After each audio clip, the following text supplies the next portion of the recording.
ஹலோங்க, வணக்கம் and welcome to our channel kitchen நண்பர்கள். இன்றைக்கி நம்ம சேனலில் கதம்ப சாதம் எப்படி செய்ய போகிறாங்கன்னு தான் பார்க்க போகிறோம். வாங்க பார்த்துடலாம்.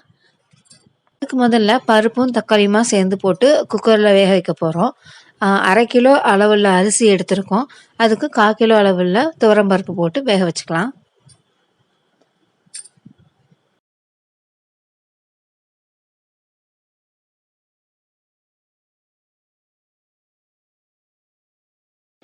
இந்த பக்கம் பார்த்திங்கன்னா வரமிளகா ஒரு 10, கடலைப்பருப்பு 1 ஸ்பூன், வரமல்லி 2 ஸ்பூன் அண்ட் பெருங்காயம் இதெல்லாம் போட்டு ட்ரை ரோஸ்ட் பண்ணி எடுத்து வச்சுருக்கோம். இப்போ வறுத்து வச்சுருக்க பொருட்கள் எல்லாம் மிக்ஸி ஜாரில் போட்டு நம்ம அரைச்சி எடுத்துக்கலாம். இன்னொரு பக்கம் பார்த்திங்கன்னா நாங்கள் காய்கறிகள்லாம் ஏற்கனவே வேக வச்சாச்சு.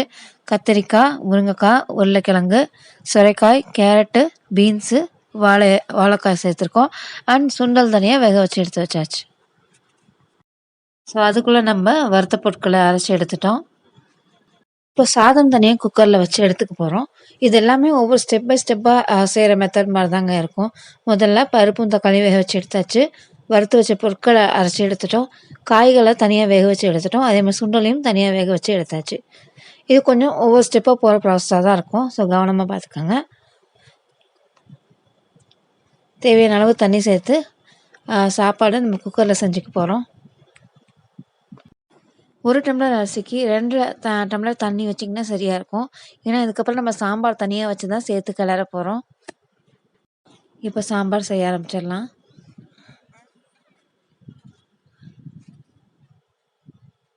எண்ணெய் தேவையான அளவுக்கு,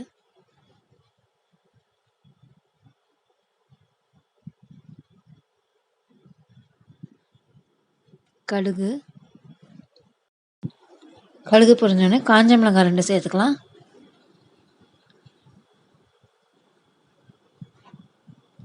அடுத்து கருவேப்பிலை, நம்ம வேக வச்சு எடுத்து வச்சிருக்க சுண்டலை சேர்த்துக்கலாம்.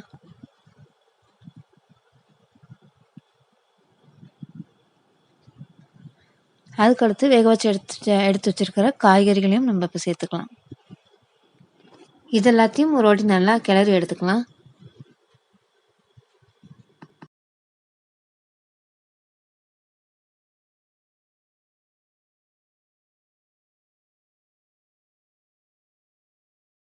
அடுத்து வேக வச்சு மசிச்சு வச்சிருக்கிற பருப்பை சேர்த்துக்கலாம்.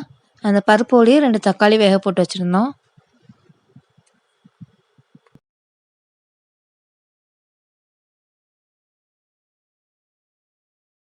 ஆல்ரெடி நம்ம மிளகாலாம் போட்டு வறுத்து அரைச்சி வச்சுருக்கோம். பட் இருந்தாலும் வீட்டில் அரைச்ச சாம்பார் பொடியை இப்போ நம்ம அதில் சேர்க்க போகிறோம். பருப்பு இருந்த குக்கர்லேயே வந்து 3 ஸ்பூன் அளவிற்கு சாம்பார் பொடி போட்டுக்கலாம்.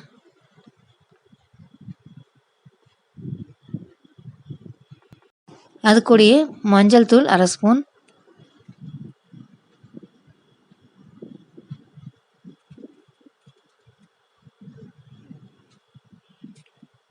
நம்ம சாதத்துக்கு தேவையான அளவு உப்பு சேர்த்துக்கலாம்.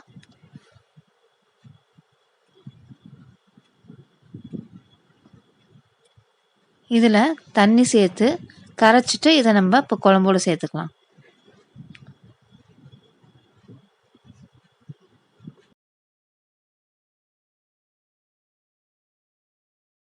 அடுத்ததாக நம்ம அரைச்சி வச்சுருக்க பொடியும் இதோடு சேர்த்துடலாம்.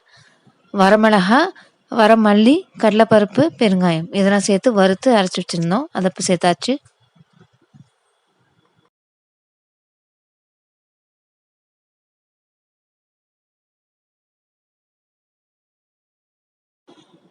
இதை ஒரு வாட்டி நல்லா கலந்துருவோம். அதுக்கப்புறம் இந்த சாம்பார் பார்த்திங்கன்னா நல்லா கொதித்து வரணும். பச்சை வாசம்லாம் போய் கொதித்து வந்ததுக்கப்புறம் நம்ம வேக வச்சு வச்சுருக்க சாதத்தோடு இதை சேர்ந்து கலந்துக்க போகிறோம். ஸோ இந்த சாம்பார் வைக்கிறதுக்கு முன்னாடியே பார்த்திங்கன்னா ஒரு பெரிய எலுமிச்சை சைஸ் இருக்கிற புளியை தண்ணியில் ஊற போட்டு வச்சுட்டோம்.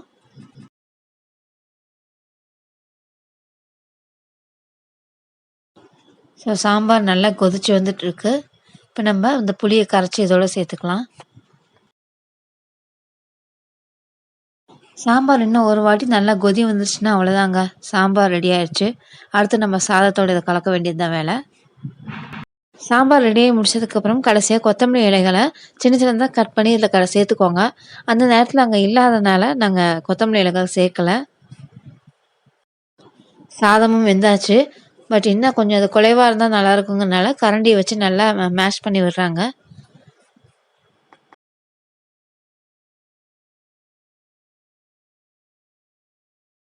சாதம், சாம்பார் 2மே அளவு கொஞ்சம் அதிகமா இருக்கிறதுனால, ஒண்ணா கிளறது கஷ்டமா இருக்குன்ட்டு, ஒரு சின்ன பாத்திரத்துல கொஞ்சம் சாதம், சாம்பார் 2யும் கலந்து கலந்து தனியா இன்னொரு பாத்திரத்துல மாத்திக்க போறோம்.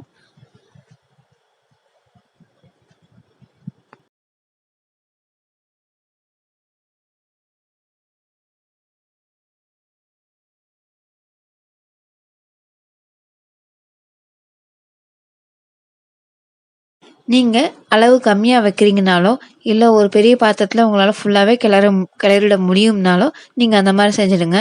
இங்க எங்களுக்கு அந்த மாரி செய்றது கொஞ்சம் கஷ்டமா இருந்ததுனால, நாங்க ஒரு சின்ன சின்ன சின்ன பாத்திரத்துல கொஞ்சம் கொஞ்சமா எடுத்து மிக்ஸ் பண்ணி மாத்திக்கிட்டோம்.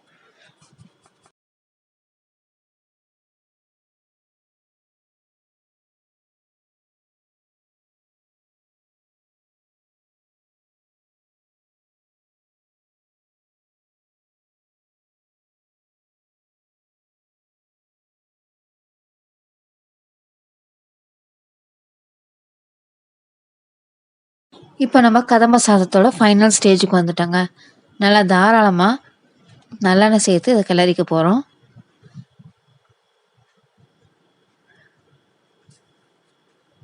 அந்த குழிக்கரண்டியில 2 குழிக்கரண்டி அளவுக்கு நல்லெண்ணெய் சேர்த்துட்டு, கொஞ்சம் உப்பு பத்தலங்கனால கொஞ்சம் எக்ஸ்ட்ரா உப்பு சேர்த்துருக்கோம். தூள் உப்பு. இத நல்லா கிளறி எடுத்துக்கலாம். ஸோ யம்மியான கதம்ப சாதம் ரெடி ஆயிருச்சு. பார்க்கறதுக்கு கொஞ்சம் பெரிய ப்ராசஸ் மாரி இருந்தாலும், இத செஞ்சு பாருங்க. இதோட டேஸ்ட்டுக்காக நீங்க திரும்ப திரும்ப செய்ய ஆரம்பிச்சுருவீங்க. பார்க்கறதுக்கு பெரிய வேலை மாரி தான் இருக்கும். ஆனா டக்கு டக்குன்னு செஞ்சு முடிச்சிடுற மாரி தான் இருக்கு. ஸோ கண்டிப்பா அத ட்ரை பண்ணி பாருங்க. இந்த வீடியோ உங்களுக்கு பிடிச்சிருக்கும்னு நெனைக்கிறேன். பிடிச்சிருந்தா லைக் பண்ணுங்க, ஷேர் பண்ணுங்க, கமெண்ட் பண்ணுங்க. அண்ட் மறக்காம கிச்சன் நண்பர்கள் சேனலுக்கு சப்ஸ்கிரைப் பண்ணுங்க. அண்ட் பக்கத்துல இருக்க பெல் ஐகானையும் மறக்காம பிரஸ் பண்ணுங்க. அப்பதான் நாங்க போடுற வீடியோஸோட நோட்டிஃபிகேஷன் உங்களுக்கு வரும். Thank you.